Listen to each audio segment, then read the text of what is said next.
दोस्तों मैं हूं आपका होस्ट नासिर मारूफ। दोस्तों मैं इस वक्त तिराना में मौजूद हूं। तिराना अल्बानिया का कैपिटल है, यहां पे हूं। तो अभी कुछ दोस्त ने कॉल की है कि किसी की वीडियो देखी है, किसी अच्छे यूट्यूबर की। वो कह रहा था कि अगर आपके पास पुराना फॉर्म नहीं है तो आप कुछ भी फिलअप कर दें और आपका वीज़ा लग जाएगा। तो मैं ऐसे अपने अच्छे यूट्यूबर को बताना चाह रहा हूँ कि यार, और ऐसे उनके फॉलोअर को बताना चाह रहा हूँ कि ऐसा नहीं होता। हर बंदा अपने हिसाब से चलता है। एक में आप अपने घर का एड्रेस लिखते हैं कोई, और दूसरे में दूसरा लिखते हैं, तीसरे में तीसरा लिखते हैं, और आप 3 महीने के बाद वीज़ा अप्लाई करते हैं। तो क्या आप सोचते हैं कि आपका वीज़ा लग जाएगा? अगर आप ऐसा सोचते हैं तो यकीन जाने कोई चांस नहीं है वीज़ा लगने के। ट्रैवल हिस्ट्री एक मैटर करती है, वीज़ा फॉर्म एक मैटर करता है, चीज़ों का प्रॉपर होना मैटर करता है। हाँ, अगर आप साल 6 महीने के बाद वीज़ा अप्लाई करते हैं तो आप ये चीज़ें चेंज कर सकते हैं, लेकिन फिर भी कोशिश करें कि अपनी पुरानी चीज़ों के साथ जाएं।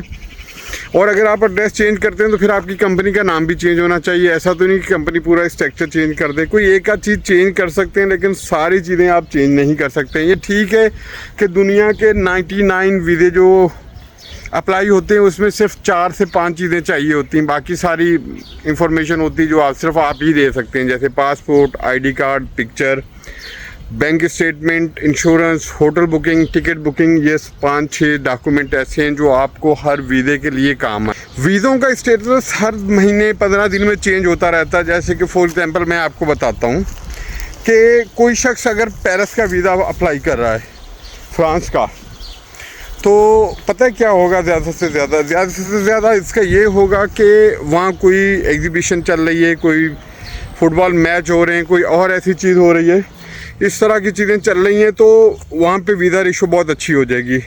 अब कहीं पे कोई फेस्टिवल चल रहा है, कोई और फैशन शो चल रहा है, कोई और ट्रैवल एक्सपो चल रही है, कोई बिज़नेस एक्सपो चल रही है, कोई इंडस्ट्रीज़ की एक्सपो चल रही है, तो वहाँ भी आपकी वीज़ा रेशो अच्छी होगी। आप अपनी चीज़ों के साथ जाएं, ओरिजिनल चीज़ों के साथ जाएं। प्लानिंग करें तो लंबी करें तकरीबन। कोई मतलब अगर आज आप किसी चीज़ के लिए प्लान कर रहे हैं तो 2 महीने, 4 महीने, 5 महीने, 6 महीने, 1 साल तक की भी आप प्लानिंग कर सकते हैं। आपको पता है 6 मंथ के बाद वहाँ क्रिकेट मैच होने वाले हैं, तो आप अभी से उसकी बुकिंग ले सकते हैं। आपको पता है 5 महीने के बाद कोई फैशन शो आ रहा है, तो आप उसकी पहले से बुकिंग कर सकते हैं। तो इसलिए प्लानिंग को थोड़ा, आप वीज़े अप्लाई करते हैं तो आप अपनी प्लानिंग को अच्छा रखें। अगर आप अपनी प्लानिंग को अच्छा रखते हैं, चीज़ों को प्रॉपर लेके चलते हैं, तो यकीन जाने आप वीज़ा ना बड़ी आसानी के साथ कर सकते हैं। इसमें किसी की ज़रूरत नहीं है। जिन्होंने कुछ नहीं करना उनके लिए फिर एजेंट रात है ना। एजेंट साथ से मुराद है कि मेरे जैसे और बहुत सारे एजेंट आपको मिल जाएंगे जो इस तरह की चीज़ें करके देते रहते हैं। खासकर ऐसे लोगों से बचें जो चीज़ आपकी $100 की या $200 की हो सकती है और उन्होंने आपको $1000 या $2000 या $5000 मांग रहे हैं। ऐसे लोगों से बचें। ऐसे लोगों का कोई भी रिश्तेदार, चाचा ताया, कोई भी ऐसा नहीं होता जो ऐसी जगह पे हो या किसी एम्बेसी में हो। वो सिर्फ ड्रामे कर सकते हैं, बातें कर सकते हैं, स्टोरियाँ सुना सकते हैं।